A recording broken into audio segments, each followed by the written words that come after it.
കാരണം ഈ ജാതി മത സംഘടനകളെ ഭേദിച്ചിട്ട് ഉണ്ടാകുന്ന ബ്രിട്ടീഷ് വിരുദ്ധ സമരത്തിന്റെ ഭാഗമായിട്ടുണ്ടായ ഒരു ജനബോധം ഉണ്ടായിരുന്നു.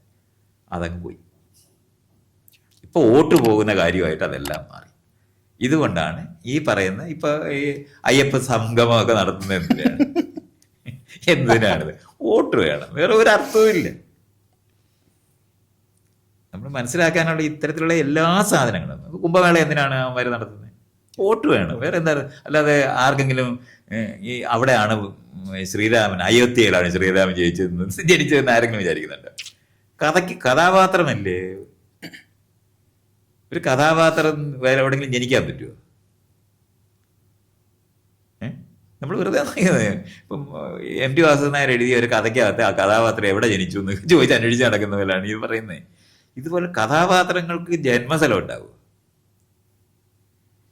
എന്തൊരു അസംബന്ധം പിടിച്ച ലോകമാണ് ഇതൊക്കെ. അപ്പം നമ്മളിതൊക്കെ മനസ്സിലാക്കിയാൽ മതി.